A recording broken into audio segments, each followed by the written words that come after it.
Hello, good evening, good afternoon, good morning, whatever time you're watching this broadcast. Sorry for the delay, those of you that are with us live. There is a Christmas party happening just outside this window in our building, and so I just had to change to my headphones so that I could hear you clearly and that hopefully you can all hear me clearly. But thank you for being here for the 2020 annual broadcast. So it's an interesting thing to do, to kind of just tap into the year ahead and to see some of the energies that are going to play out for us and show up for us. And for any of you who are used to my monthly energy updates, the way that I normally do those is right before I'll do one, I'll normally get like 3 or 4 themes that will just come through in preparation for doing the broadcast. And so this evening, I got 1, 2, 3, 4, kind of 6 themes that I've been called to share and speak about for the year to come. Like you, I will also be walking through this next year. So it's always interesting to kind of get an energetic sense of where we're going.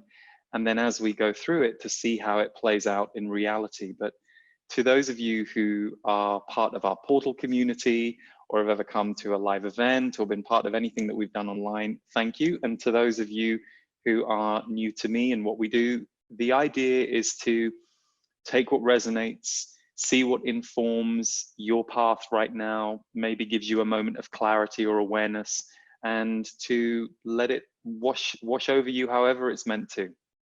But let's take a look, first of all, at just the headlines for 2020, the year ahead. So I'll give you the headlines I got, and then we'll kind of break them down in detail. So number 1, blinding clarity. That was the headline theme for 2020, that it will be a year of blinding clarity. And I'll go into more detail on that shortly. Number 2, the rise of love through death awareness. And this can mean a couple of different things. We'll go into detail, but it can mean literal death. It can mean the death of things that we knew to be true, but the death awareness on the planet next year is going to see a real rise of love. Collaboration and teams. This one felt really good to me.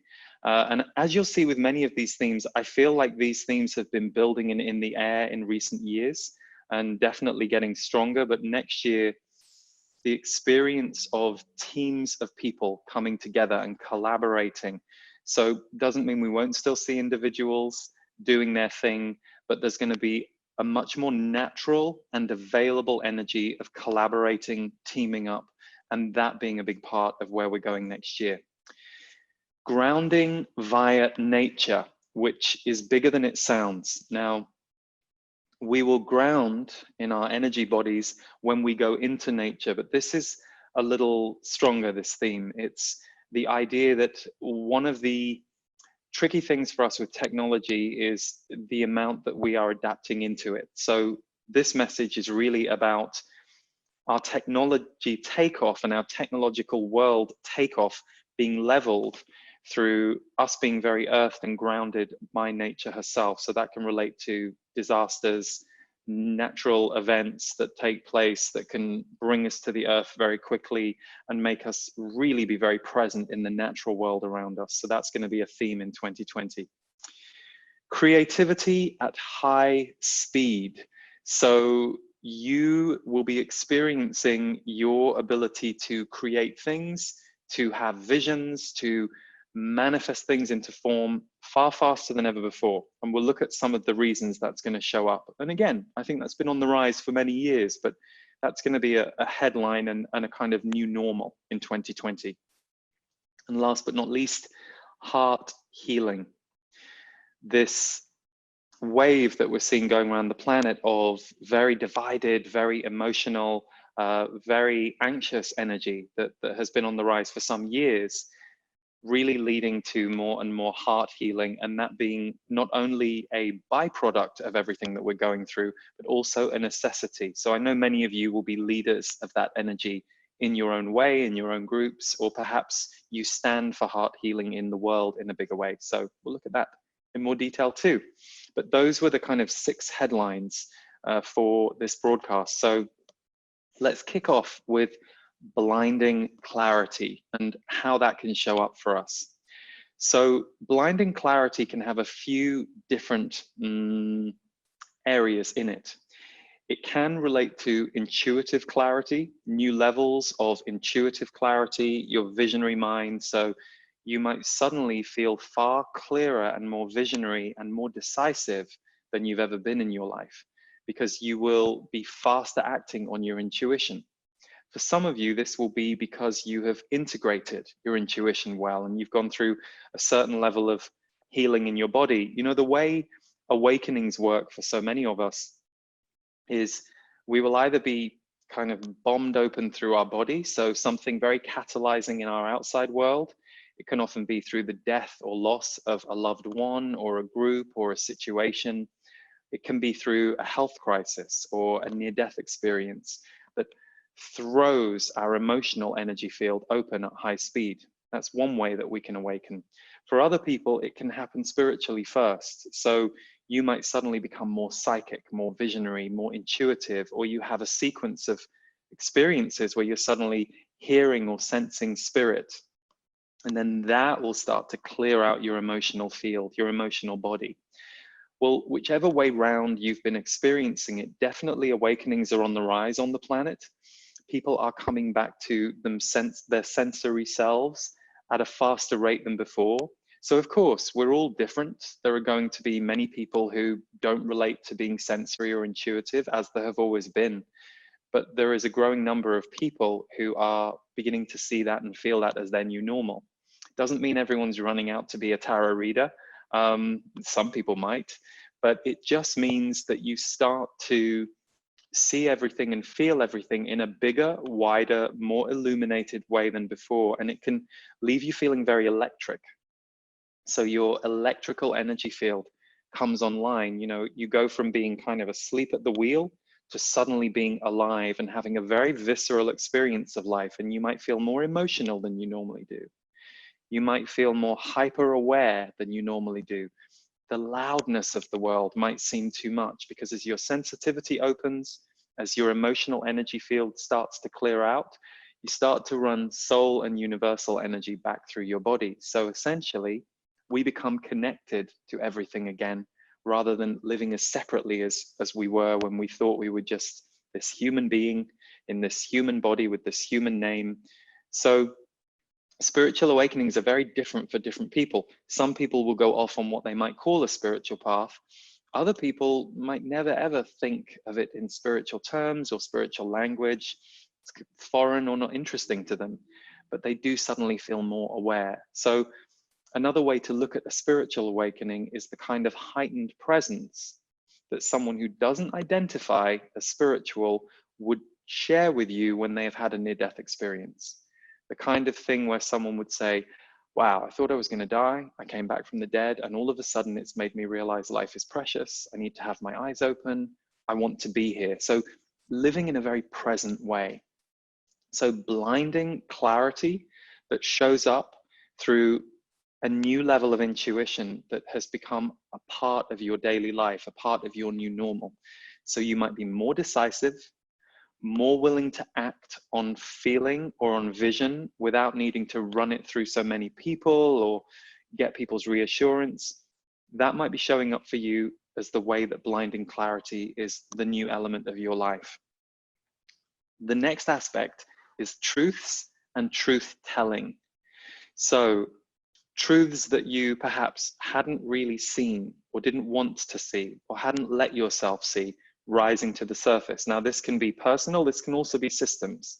You know, over the last few years, we've all had many a shock or a revelation, or perhaps not even a shock. You know, you're like, I always felt there was something off about that, but now I have the confirmation, now I have the evidence, now everybody's talking about it, so it's out in the open. And as liberating as truth-telling can be, it can also bring a lot of shock to the system, because we align with truth. So what we believe is truth, we have a physical, energetic, emotional relationship with. So when suddenly the car that we thought was there, that we normally walk and get into, disappears and is no longer there anymore, the body just doesn't go, oh, the car isn't there anymore. The body that has had a pattern of walking to this car every morning on a rhythm walks to the same place and goes into shock because it doesn't quite know what to do with itself. So for a while, you kind of, oh, I don't, how am I going to get to work now? And where should I go? So very pithy example. So you can play that out in more broad terms and think about when something big or impactful changes in your world, in your reality, in our world at large as a society. Certainly, truths coming out has been a big theme in our society the last few years, and there are a lot more to come. There is a lot more that has been veiled, hidden, blurred over in our world that is beginning to come to light and come to people's awareness. So it can be very shocking. And that's why the phrase blinding clarity was given. We will be under the impact of blinding clarity, the kind of clarity that can leave you feeling impacted, but equally truth-telling. So it's not always a negative thing that's happening unto us. It's that more people as well, many of you listening, this will be true for, you'll feel more comfortable to speak your truth and truth tell, blinding clarity, perhaps with less concern about the consequences than before, or you wish there weren't consequences to your truth telling, but you can't not. You're compelled, and it comes out of you, even if you wish there was a way that you could modify it. And, you know, we tend as human beings to have been trained, most of us, to like comfort and like safety and like routine. And there's nothing wrong with those things. Those things can be very good for our nervous system. They can be places of rest. They can be an inhale in our life when it's challenging. But truth-telling and truths coming at us has a very catalytic effect. So that blinding clarity and the effect that it has on you, 2020 is going to have a lot around intuitive truth and clarity, truths and truth-telling. And what that does to us is it gives us a certain mental rearrangement too. So blinding clarity that affects your patterns. So, you know, if you're somebody who thought the world was flat and you find out the world is round, it can have an effect on your whole sense of everything. And there is definitely that earthquake effect going on the planet at large, and has been for many years around, we're going into very unprecedented times as a humanity. And how are we feeling about that? What do we think about what's up ahead? What do we think about what needs to be done? So there is a certain level of unease, dis-ease, discomfort that comes with blinding clarity. But for many of you, and I get that for about 50% of you on this broadcast, this will be true, blinding clarity right now is your saving grace. It's not necessarily something that is coming at you that's making you uncomfortable. Kind of the opposite. You're like, yeah, bring it on, blinding clarity. I am here to know the truth, to speak the truth, to feel the truth. And boy, it's raw sometimes. And boy, I don't quite know how I'm going to process it, but I can no longer live half veiled. And I would rather have the discomfort of an uncomfortable conversation than to buy into safety, cushion, comfort before. So in terms of you and how blinding clarity is going to show up through you, it leads to strength, and the strength of being a leader who can powerfully, lovingly truth tell, knowing that the truth might not be what someone else wants to hear, but knowing that the more truthful you are able to be in your life, with your life, the more things are going to rearrange themselves in the right way over time. So I know for myself, it's much more comfortable. It's definitely in my, as a human being, it's been more comfortable for me to have intuitive truth or be a truth teller than sometimes be on the receiving end of a truth that has been hard for me to swallow at the time, or has been a shock or been impactful. But I also know that all of those times I have come out of things more equipped in the future. So if blinding clarity scares you as you're listening to me, don't worry, you'll come through all of it reformed, and you'll figure out new ways of being strong that you don't know that you're capable of right now.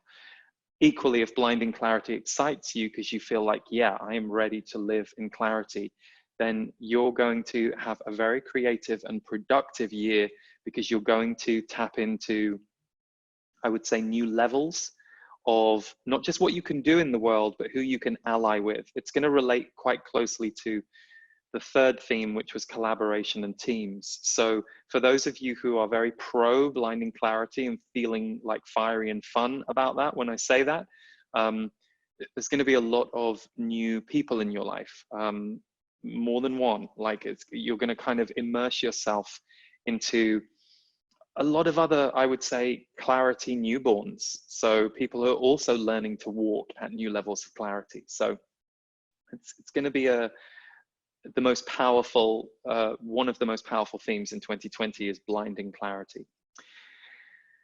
This one, rise of love through death awareness. So the death of people, the death of relationships, the death of animals, the death of systems, the death of nature. You know, we are definitely in a very strong time around death energy. There's no denying or escaping that if you look at what's going on in the planet. And while there are many, you know, we have a ways to go yet around what are the systems going to be, what are the truths that need to be told, what are the solutions going to be to try and curtail some of that death energy. Right now, we're in a kind of climaxing phase of that. So the next 2-3 years are going to be very pivotal in how they inform future years to come, future innovation. But we haven't reached the tipping point of all of that. Is my, you know, I wish it were different, but we haven't reached the kind of most extreme examples of what it's going to take for more people, enough people to wake up, to start to want to turn the tide in the other direction and start to look at some of the things we've got going on the planet and go, hang on a second, this is not a good idea, this is not going to work. And it's far bigger than many of us realize. There are certain things that we see out there that are harmful for human health, harmful for nature, but everything is so scattered, it can be very confusing and seem very overwhelming. In the next 2-3 years, there is going to be far more cohesive understanding of what the strongest damaging points are right now on the planet. But we're still a couple of years away from all of that coming together. So the rise of love through death awareness is going to be a big part of what creates change. Because as we lose people, things that we knew, animals, nature, as we start to feel these things disappearing, because it's one thing to hear about them, read about them, but as we are energetically impacted by it. So for those who aren't that sensitive to all of these changes on the planet right now, it can seem a little obtuse or a little distant. But as we go through the next 2-3 years, health is going to have a really big focus on the planet, the health of everything, not just human beings. So as that starts to impact more people in more areas across the world, there is going to be a stronger reaction around love through loss and through the loss of things, the loss of beings, but also the loss of some of the old relationships and things that we'd relied on. So the rise of love is going to be the chain reaction that comes out of that. And that will be the thing that will make people get a little more passionately behind standing for life and standing for health and wellness and well-being. And at the moment, it's definitely there. It's on the rise. And there are many pioneers and people who are leading the way and who are kind of shouting from the rooftops. And that's fantastic. But over the next 2 years or so, we're going to see more people filling in the gaps because they can't do it alone.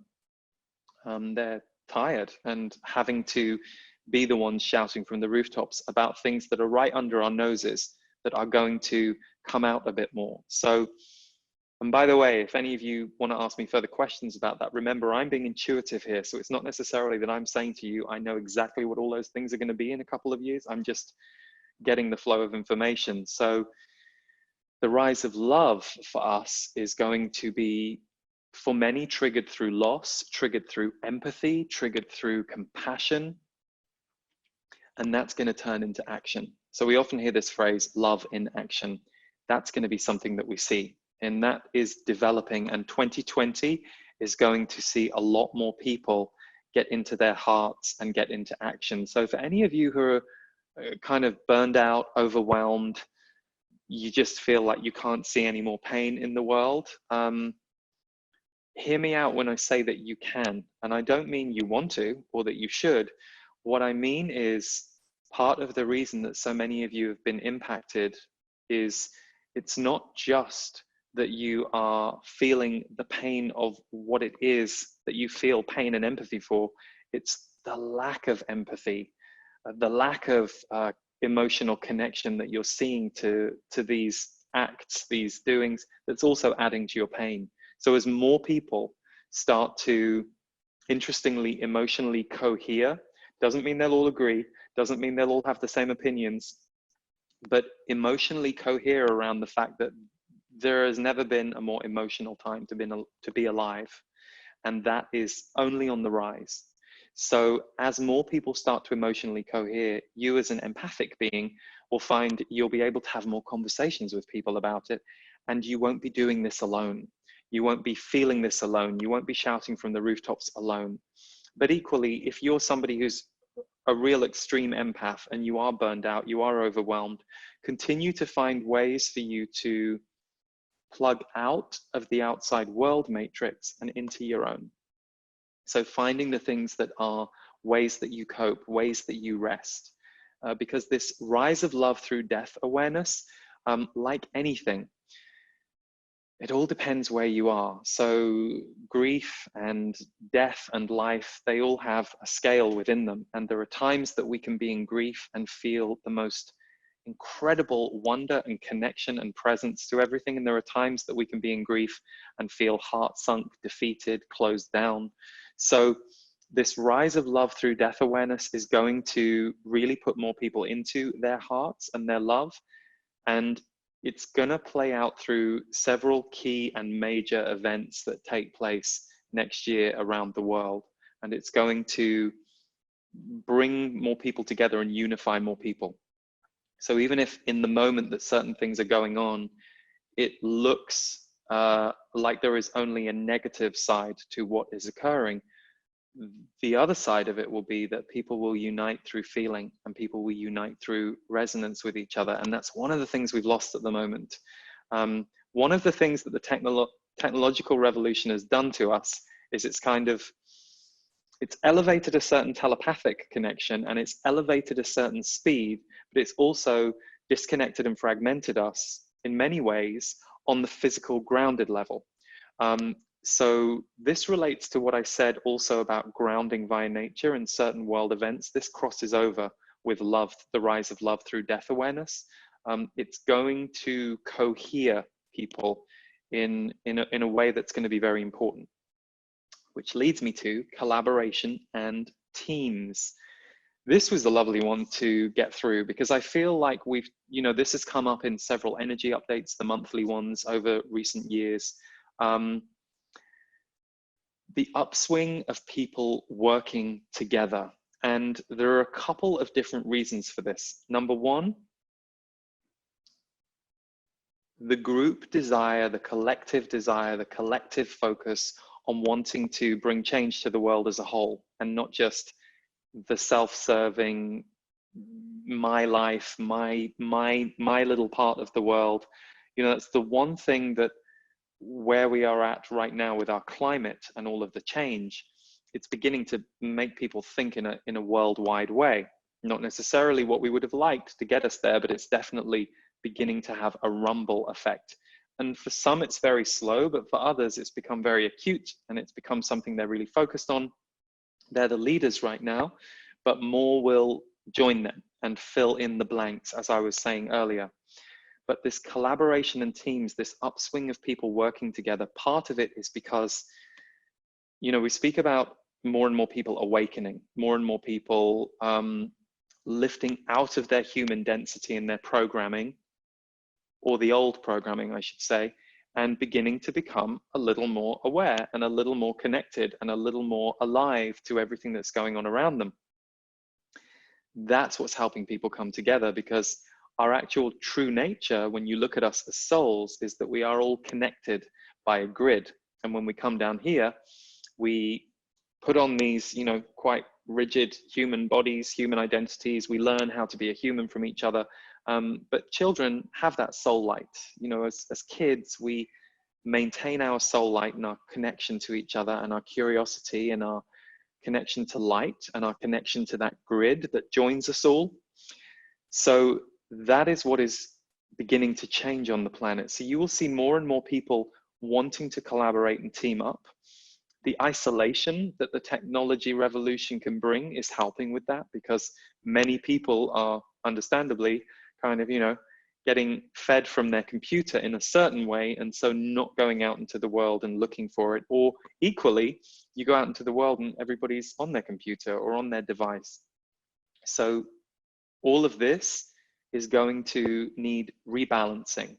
And at the moment, we're very young with the computer, technology, the internet. We're still very in our infancy as to how we respond to it. But over time, we're going to have to find a balance with it, and to remember to be here too, on the ground with each other.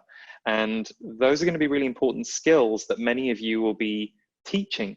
There's this thing called rewilding that I keep seeing out there, which is fantastic. It's helping people get back into having a relationship with nature. I think one of the reasons that there are more and more people driven to work in the healing or the wellness fields is, people are having to re-people too. It's like re-peopling, remembering what it's like to be a connected human to other humans. And that's something that all of us are having to be mindful of, given our rise in technology. So collaboration and teams coming together, technology is actually helping support that. And that is one of the positives.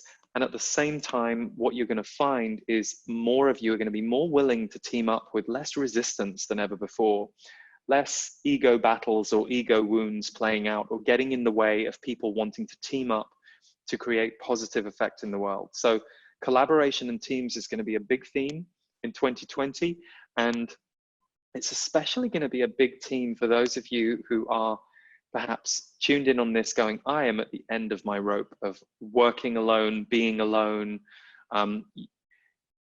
If you really want to make a pact with being at the end of your rope, just keep affirming, I open to meeting great people in 2020. I open to meeting and working with and collaborating with and having relationships with great people in 2020. Really put some intent behind that, because it will guide you to those collaborations and teams that you're looking for. And it's going to be really important, because remember, so often I think one of the things that we'll still do is we'll talk about our spiritual pursuits, or our spiritual nature, or our intuitive nature, or our visionary nature. We're not here alone on the planet, and we're not supposed to be here alone. And if you were here alone on planet Earth, you'd be having a very different experience right now. We rely on each other for our spiritual information and sustenance and energy.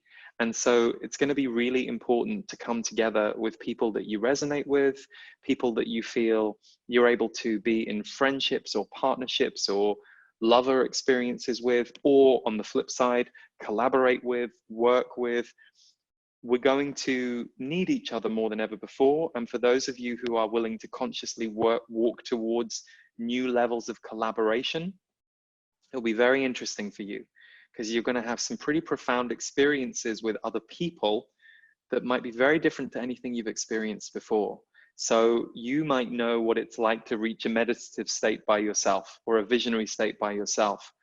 Watch out, because it's going to get pretty electric in connections between people. And that can be everything. That doesn't have to show up in like intimate relationship. It can show up in a 5-minute conversation with someone that you meet on the street. So this electricity, this co-creativity, this collaboration energy is getting stronger. Doesn't mean that you should, bang your head against the wall with somebody. If there is proven non-resonance with someone, walk away. There'll be someone else. Don't stay attached to something because of fear of being alone, because then you're missing the new opportunities that will come your way. So if anybody's listening to that going, oh, that's a bit uncomfortable, that's a bit of an uncomfortable truth about the relationship or the friendship I'm in now or the work I'm in now, it's okay. Blinding clarity is part of 2020. So just sit with that clarity. And if you allow that clarity to be true and let it move through your life for long enough, you will at the right time know when to make a move, have an opportunity come to you that will facilitate that. It will all be okay. Clarity is kind of it's funny, the guides always used to say that awareness is the precursor to change. So sometimes change comes at you, and sometimes you get aware of something and sit with that new awareness before it starts to have a ripple effect and change your life. So, grounding via nature. Interestingly, I said technology, the takeoff of technology being leveled through either your own conscious focus on being in and with nature more. And on that note, I will say, I do feel a lot of you are beginning to become advocates for nature in a bigger way. Like I really feel a kind of portion of this group, maybe as high as 10% of you, suddenly getting quite focused on the natural world and what the natural world and the animal kingdom need right now, and becoming advocates for that, whether that's something you do in your personal life and take other people out there with you, or you're the ambassador for that in the world and in conversation, or whether that is something that you're actually forming an organization for or working on behalf of. It's going to be very important and it's going to be very needed. And that's another area there's going to be an enormous movement around. I just kind of get this vision of 2030, advocacy for nature, advocacy for the natural world is going to be huge on the planet at an all new level. But right now it's a growing movement and more people are beginning to jump on board. I want to say something about that too. Careful if you find yourself using any of these things I'm saying, or anytime you look in the world and see that someone's doing something great, or you look at them and think, oh, wow, she's doing fantastic work to help oppressed women. That's brilliant. If you start to feel guilty about the fact you're not doing enough in that area, you have two choices. You either can make a decision to get rid of the guilt, which isn't a very useful energy to anybody, and start to move towards oppressed women, or go, yeah, I'm really happy she's doing that, but no, it doesn't quite feel like my fit. I can feel there's a pull inside me to be an advocate for something too, to be an advocate for change in a way that I haven't been before. But maybe oppressed women is not my area. Maybe that's her area. So be careful of getting, you can stay down on yourself for a long time about what you're not doing, or you can use that time wisely and go, oh, this is interesting. I'm really tracking all these people who are doing things in the world that look very purposeful. Okay, I open to my next level of purpose around how I can help the world. I open to be shown that. If I'm not feeling anything right now, if there's not an area I'm aligned with, I open to let that come in. Because, we're all going to be advocates in the years to come of one area of well-being in one way or another. Whether you're doing that in your personal life or whether you're doing that in the wider world, it's just kind of on now. There's no going back. Creativity at high speed. Well, it sounds appealing to people like me, lifelong creatives. Faster than ever creative endeavors with less resistance from you around things like perfectionism, which slow you down and kind of very old in a way. Very old world perfectionism for many people, but perfectionism is, our fear of getting it wrong, our fear of it not being good enough. It will always be wrong for somebody. It will always not be good enough for somebody. With perfectionism, what you're really trying to do is protect yourself from your own judgmental mind. So what you have to do is go, oh, I've got a bit of a judgmental mind. I'm never going to love what I do or what I've made as much as someone else seems to appreciate it. But if I could just get out my own way and realize that I'm creating something for someone else or for the world, and that I'll never see it or feel it the way someone else will, that's okay. And that's kind of how you have to do it. Trust me. I mean, I create things constantly for the work that I do. that I'm never going to be like a very big fan of, and that's okay. The point is what you're creating, does it resonate for other people? Is it helping other people? And more importantly, do you still feel compelled to do it? So creativity at high speed is going to get a lot more of you in the game than ever before. And what I mean by that is we are naturally creative beings as human beings. And yet I think one of the disservices that has kind of been done to us historically, and that we've all agreed to and been compliant with, is this idea of creativity being for the separate few, or not really honoring creative energy, because so many parents are using creative energy all the time. Business leaders are using creative energy all the time, even if the business isn't a directly creative endeavor. So creativity at high speed means, because the world has more needs of what it is that you might be able to offer, things are just going to get faster for you. And you're not going to let your mind stop you. Your minds will be faster. Your visionary energy will be faster. So creativity at high speed is going to be one of the gifts of 2020. So it might, it might push a few of you through your comfort zone quicker than you think. So you might be thinking, wow, wouldn't it be great if by May I could have, started that podcast I want to do, and boom, you might find that you're ready in March and you're a bit nervous to like push the button, because if your intent and your ability to serve your intent and what the world needs line up quicker than you're expecting them to, you will very quickly move through your own human resistance and your own human learning curve, because it's not about you. It's a little bit about you, and it's a little bit about your personal development, but we're entering a period of collective service and cohesion at a higher level than ever before. So we are telepathically and intuitively and unconsciously responding to what other people need. That's just in the air now. And if you have any level of intuition, you're going to find yourself invisibly following those threads. You'll be like, oh, why did I think I need to call my friend this morning, or just send her a text message saying I'm thinking of her today? I don't really know. But you're no longer going to stop yourself. You're just going to go, okay, well, I don't really know, but I'm going to send it. Or I don't really know why I feel compelled to go over here and start a meeting with my local town, but I feel like I'm going to do it. And then you'll get there and you'll see there are 3 or 4 other people who also are feeling the same thing. You'll come together and it will go very quickly. So following that creativity at high speed is going to be very important. Last theme is heart healing. Excuse me, I just need a little ginger tea.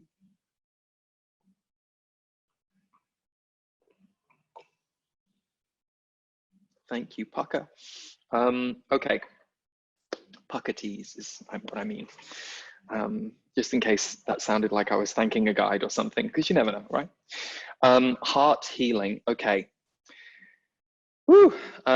Conflict energy, emotional awareness, and connection to spirit.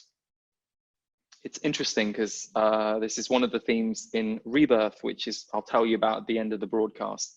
But conflict energy is definitely something that we have been seeing in the last few years. And it's because of this level of emotional feeling that has risen on the planet. People still not quite knowing how to respond to what it is that's going on, how to process what they're feeling, how to direct what they're feeling.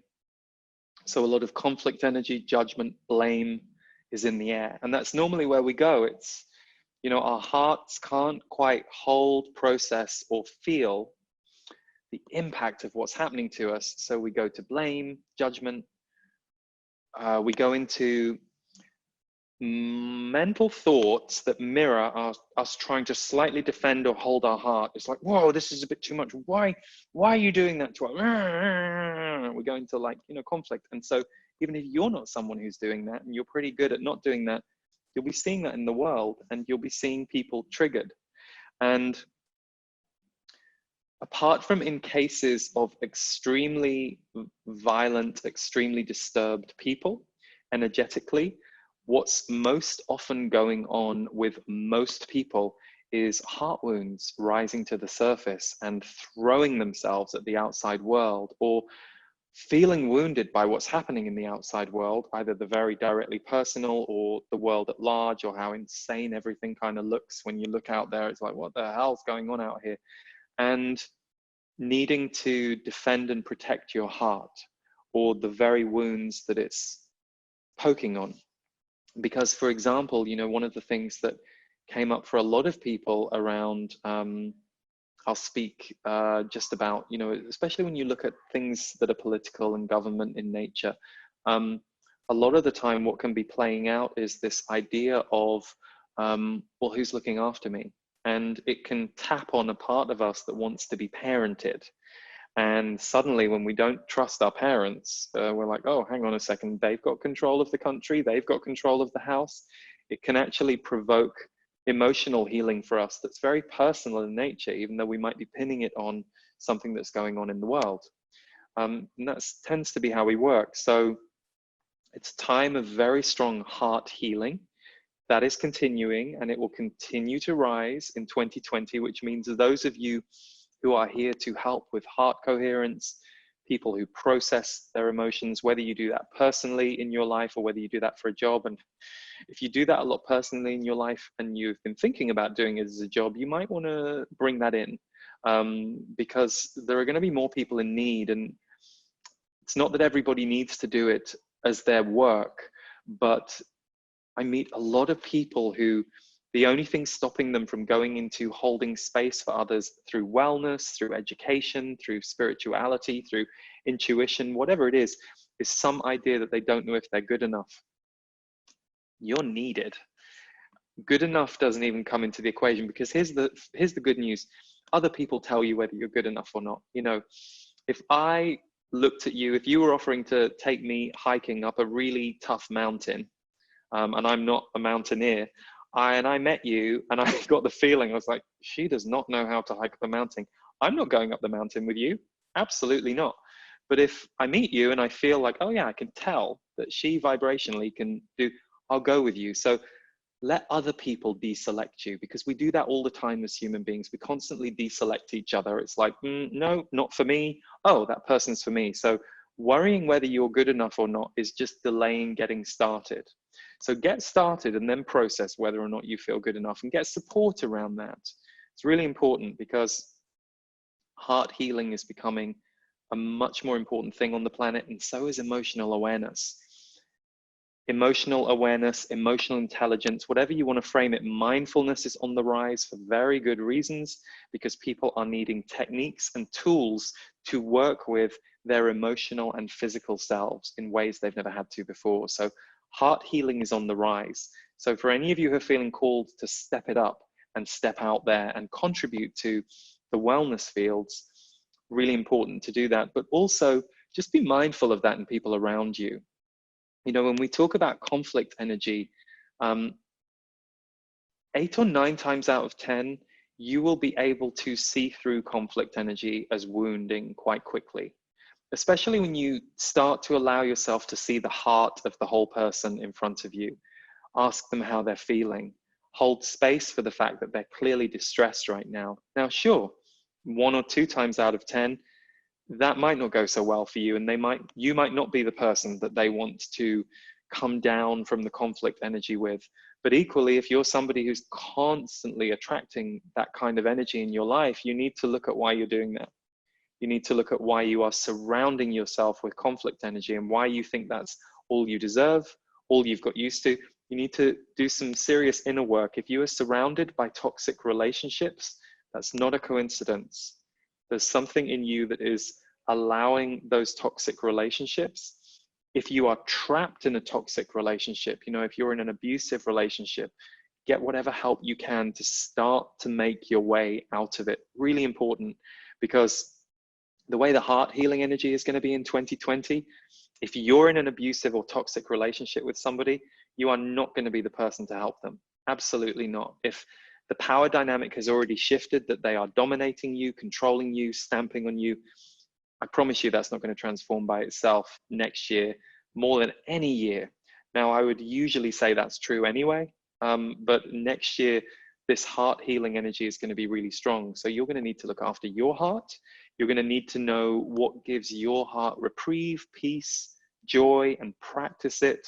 And you're also going to need to know that it's on the rise in others around you. So you're going to have to be able to be there for other people who are going through tricky or shaky things for them. So again, I want to conclude this last point by really saying to those of you who feel called to offer your services, offer your work in the world, whether you're doing that as a job or whether you're just doing that through being a bit bolder about initiating emotional conversations with people that you feel are a little off, but they're not really saying it. It's going to be time to step that up, because heart healing is on the rise on the planet. And as we know, heart healing also means heart wobbles, kind of feeling confused, feeling in and out of your heart, feeling wounded. But if any of you are working around heart coherence, if you're a leader, if you're somebody who stands for harmony, if you're somebody who is working directly with people and their feelings and their life, heart healing is just gonna go up next year. There's quite a sizable jump.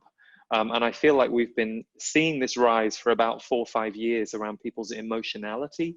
It's about to go up again next year. So if that intimidates you, you need to find better solutions around looking after yourself and making sure that you've got the balance right between when you can be on for others and when you can't. And if you feel like there are so many people knocking at your door all the time, it might be that you're not listening to the call to do this work in a more direct way.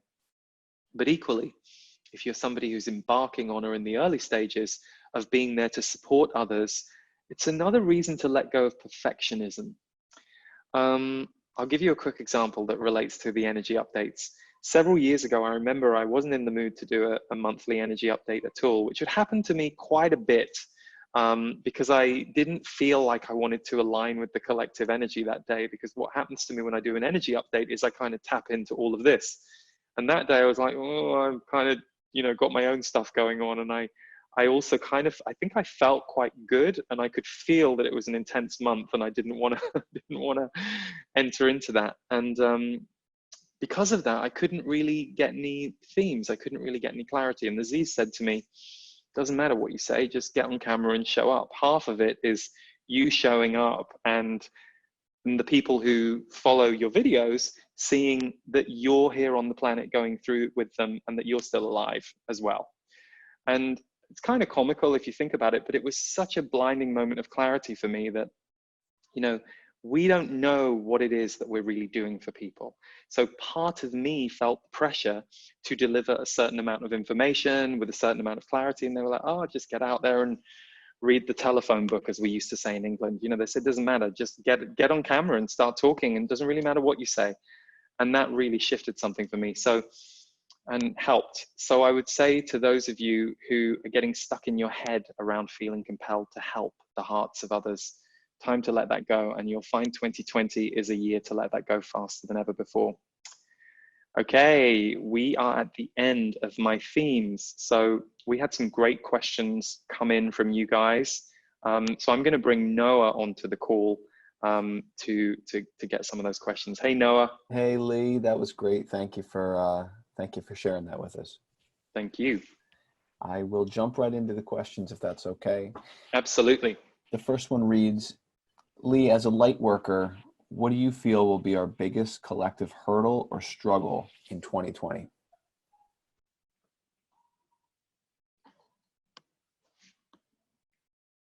It's interesting because I feel like, some of I kind of have gone through what's coming through me around that. The one thing that I feel, and I shared this at the end of a Rebirth video that I recorded yesterday,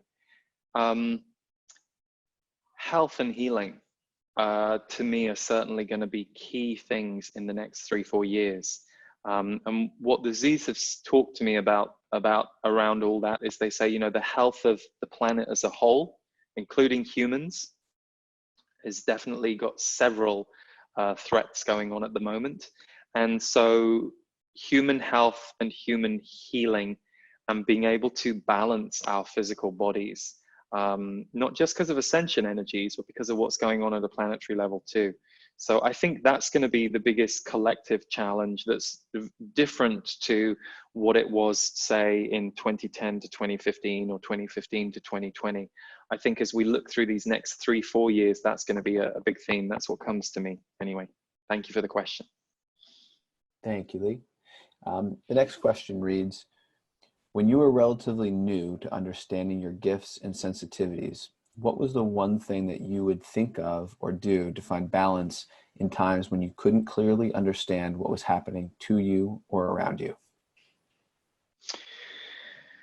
Well, I would say that changed because I was really opening to my intuition properly about 21, 22 years ago. But then I went through spikes, like I went through periods where I would go through these kind of big evolutions where I remember there would be times when I would be raw sometimes because I was going through like stabilizing a new normal, but it didn't feel very normal at the time. Like I would walk down the street and wasn't exactly that I could hear people's thoughts because I couldn't hear people's thoughts, but I could literally feel like people's energy fields like were raw to my body, like too much information, even though I couldn't interpret it properly, what was going on. So it's a funny answer, but I would honestly say learning to constantly change what I needed for soothing. So for example, there are certain consistent things for me, like water is consistent for me. Being in a body of water, being in a bathtub, being in a pool, being in a hot tub, that has always been something for me that kind of resets my electrical field. That's remained the same. But I've also had to learn to change as my abilities have shifted, and they do shift. And I think sometimes we get into this linear mind state of, okay, now I'm intuitive and that feels like this, but it's going to change, it's going to grow, and a new level of intuition is going to change who you are as a person, and it's going to change your experience in the world, and then our age changes us. And so I would say what I have learned to do now is not to act on anything that I don't feel really certain about and really confident about acting on. But there were many times when I acted on things that were a little premature, visions I had or intuitions I had that I wanted to think were real, or this is all going to manifest into reality and it's going to be fine. And of course, I would push something, and certain other things in reality wouldn't. There would be some chaos, or there would be some damage, or there would be some. So I've learned not to do that now. You kind of have to go through that sometimes to learn. But I would say knowing that your intuition and your sensitivity is not more important than you as a human being and you on the ground, which I see a lot. I see a lot of people going, oh, the vision told me this. And I'm like, well, and what about you? What does you, the human person who's been alive all these years, how are you feeling about the vision? Because it can be very tempting or easy to start to move up into spirit and leave your body behind. And that's when the chaos and the tricky things can happen on the planet. So to recap, there will be certain things you've always relied on that will remain true. There will be new things that you will do to soothe, balance yourself, and take a break when you need to take a break from too much of that.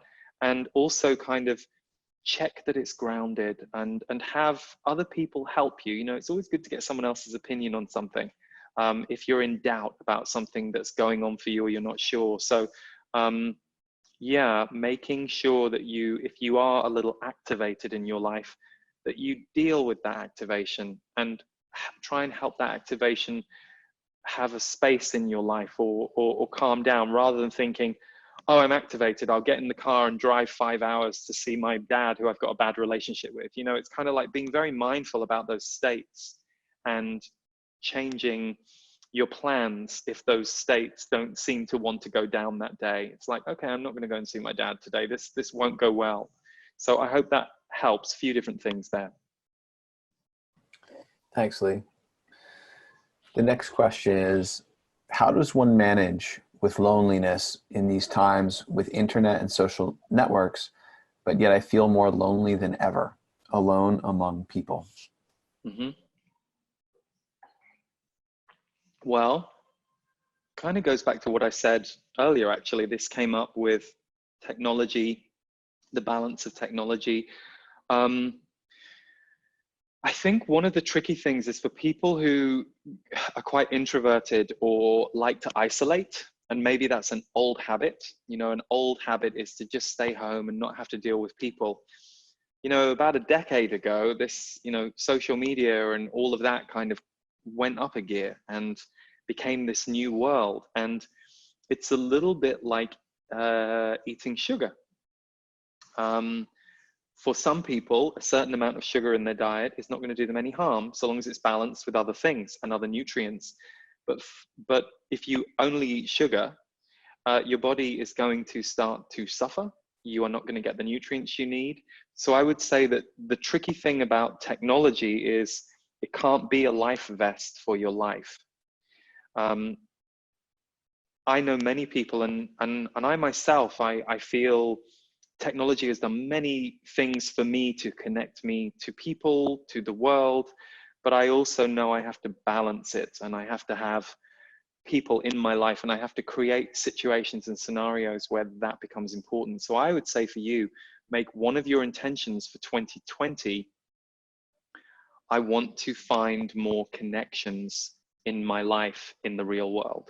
I want to find more real world connections in 2020, or I want to bring more real world connections into my life in 2020, because you will be able to do it, and it might take some creative thinking and some figuring out. And it's like, okay, well, but also be careful around what's your non-negotiable. So for example, I remember once working with somebody who was insistent that she wanted to meet her partner. And whenever I would talk to her about trying online dating or going to a meetup group, no, that's not how I'm going to meet my partner. I'm not saying that's you. I'm just saying that, you know, what we had to do with her was kind of dig into her resistances to those things to see what emotions were underneath that she was trying to hold this reality she said she wanted at bay. There's nothing wrong with holding a reality at bay, but it's going to hurt if you're holding a reality at bay while telling yourself in your mind that that's a reality that you're trying to manifest. It's going to really throw you. So I think for you, you might have to get some support from a friend or a mentor or somebody. Go, you know, this year I'm going to make sure that loneliness is no longer a big part of my life, because it has been, and it's time to make that change. And I might need some support to shift my patterns, do new things, try new groups, go to new places to try and make that happen. Because part of you has probably got very used to living at home in your cave, using technology as enough sugar to sustain you, but not enough nutrients to really feed and fuel you. So I hope that helps, and good luck. Thanks, Lee. The next question, I guess, we have time for one more, you think? We do, absolutely. Okay, great. This one reads, Lee, I suffered a traumatic breakup in September, akin to the explosive energy you mentioned in October. Your updates have been key in helping me move through this and onto my proper spiritual path, a big spiritual transformation. I'm still wondering if we are meant to be together. I'm 30 and we've been together for 8 years, so it feels like a divorce. How do you move through grief and cut the ties to a relationship? And how do you know if it's really over? How does the universe show you, or what signs should I look for? Well, first of all, so you refer in October, the October energy update, I spoke about explosive energy, like big surprises, dramatic changes, which interestingly, you know, I, like many of you, witnessed a whole load of those things then in October, weeks after I delivered that energy update. So regarding relationships and how do you know when they're over, both through personal experience and through working with a lot of people over the years on manifesting relationships, navigating divorce of relationships, the loss of relationships, I absolutely know that if you are meant to be with someone, the universe will find a way to put the two of you back together at the right time. And I've seen some extraordinary turnaround stories, but you have to let the old relationship die for that to happen. And I think that one of the things that we do when we're in that, you know, kind of heartbreaking stage of loss is we want to negotiate. We want to, you know, we'll surrender to the grief, we'll surrender to the loss, and then at a certain point we'll be like, but maybe we're wrong, and maybe there is, and that's completely natural part of the grieving process. But what I can say to you is, if you and this person are meant to be together, it will not be the way it was. You might be the same souls, you might have gone through a lot of evolution together, but it will be a pretty unrecognizable relationship to the one you were in before. There will be something familiar in the essence. So it's really important to understand that we're normally grieving two things in a relationship, and sometimes we're only grieving one of these things, but there's two things that can show up. There's the person themselves, and there's who this energy was in our life, and kind of what the effect of their energy in our life brought to our life. So we miss just, you know, it's, in a way, think of them as a fire, and suddenly the warmth of that fire is gone, and you feel the cold, you feel the draft, and you might be okay with that. You know, you might not go through a very painful grieving process, but for most of us, there is that sense of loss, and it's not really any different to a physical death, because in a way, that's kind of what we're in.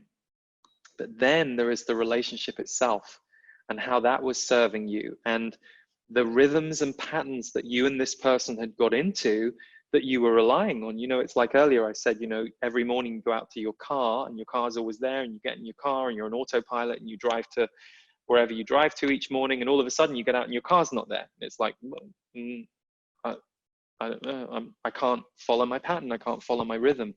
Well, a relationship is made up of hundreds and thousands of those patterns and rhythms. You know who you are when you're out socially with that person, and every relationship changes us.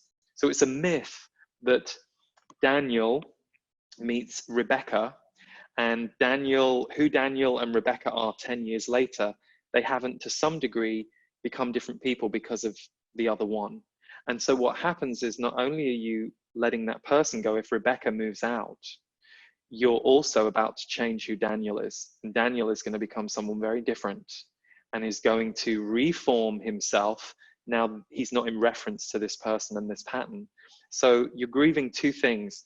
You're grieving the energy of the person themselves and how you feel about that. And the reason I said sometimes it's only one of those things is, some people might not miss the relationship. They might be like, God, I was so sick of our relationship patterns, but now I'm free of the burden of all the patterns and the things that bothered me or irritated me. I actually quite miss that person because I just feel the love for them. Or vice versa. You might not miss that person, but you might just miss the familiarity of the patterns. So, very long way of saying, the relationship you were in has to fully die, whether that takes 3 weeks, 3 months, or 3 years. And if you and this person are meant to be together again, you will re-find each other at the right time and reform. But we have to be careful about trying to negotiate wanting the relationship back when we're trying to let go of the relationship prematurely. And it's a very natural response. But I hope that some of the things that I've said have given you some clarity. And, you know, one thing to kind of remember is, if you are at the end of a relationship and it's tough or it's painful or it's a shock or it's, you know, any of those things, try and remember that the loss that you are focused on right now, if this person is leaving your life, if you could see beyond them and your timeline beyond them, you'd be very surprised who's up next, who's coming next. And I think what we tend to do when a relationship is changing or something's ending in our life is we get very focused on the ending. And we don't often stay open enough to, okay, this is painful, this hurts, I'm struggling to really be okay with this, but I can actually feel and believe there is someone else that's going to come in after this, that's going to be even more than this person was. Not because they're better than this person, but because I have grown through this relationship with this person and this ending with this person. And I've grown to become someone else, and I will meet the resonance of the next person from that place. So good luck with your process, and I hope something I said helped. Noah, thank you so much. Thanks, Lee. Happy to be here. Yeah, thank you. Thank you to all of you who tuned in. I hope that you have a really a really great start to 2020. And for any of you who want to take a deeper dive with me into the energy of next year, starting on January 7th, we have Rebirth 2020, which you can learn more about at rebirth2020.com. It's a 9-part experience where I basically guide you through some of the most important energies that are coming through me around energetic leadership in 2020 and leading your own life, leading for others. And I mean energetic leadership rather than you have to be the leader of a company or the leader of a family. And some of the themes that we're going to look at are living and loving your life and your purpose boldly, conflict resolution and heart healing, oneness, peace and compassion, standing tall. So what does it take to stand tall in your life and be an energetic leader for yourself, for others, which includes boundaries? Stephen Washington, my husband, is going to do a wellness body, mind, spirit session. And I'm doing 2 live broadcasts. The first one is called Clearing 2019. So we'll go through the energies of this year and clear them out, make peace with them, settle them before the final live broadcast, which is called Visioning and Contacting 2020. So here's how this works, because I know that's quite a lot of things. And basically, you get it all in video modules that are broken down into small sections. There are also audio downloads. When you sign up for Rebirth, and many people have already signed up, you get an MP3 that is called Cosmic Ambassadors. And that was recorded live in Costa Rica at the Soul Magic Retreat. And it's a message from the Z's. It's a channeled message with music and sound healing from Devor Bozique and myself that really is talking about the oneness that we all hold. And as we go into this next decade, some of the important themes that are going to show up. So all of these pieces get delivered to you apart from Cosmic Ambassadors, which is now between January the 7th and January the 13th. So we'll release 1 module each day, but don't worry if you can't be there for the whole thing, but you want to take part. There's only 2 live broadcasts and they will be archived and put inside the course, and you'll have lifetime access to all these materials. So it's not so much like something that you have to do every day for 7 days.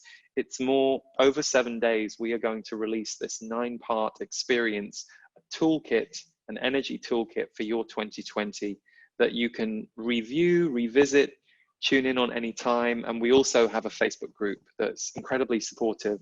And this is our 3rd year doing Rebirth. The last 2 years, groups have been extraordinary, supported each other, kept the conversation going. There are still people posting today in Rebirth 2019. So we kick off on January 7th through the 13th. If you sign up by December the 21st, there is a special early bird discount. And if you can't join before the 13th, but you definitely want to do Rebirth, you would be able to register up until January 31st, at which point we remove the course from sale and the website. But as I said, those of you who have Rebirth will have lifetime access to it. So that is all for tonight. So thank you so much, so many of you for tuning in, and lots of love for your 2020. And as ever, I'll be doing my monthly energy updates from January onwards. So be sure to tune in there on YouTube, or follow me at leeharrisenergy.com, or check out rebirth2020.com for more details about our Rebirth program. Take care, everybody. Bye-bye.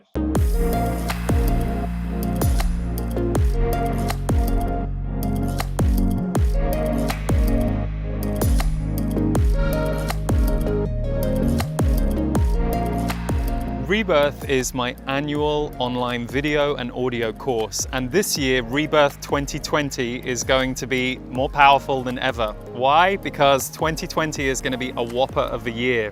The themes that I'm going to be bringing to Rebirth 2020 are standing tall, living and loving your purpose and your life boldly, oneness, peace and compassion, fostering those towards yourself and towards others, and that includes healthy boundaries.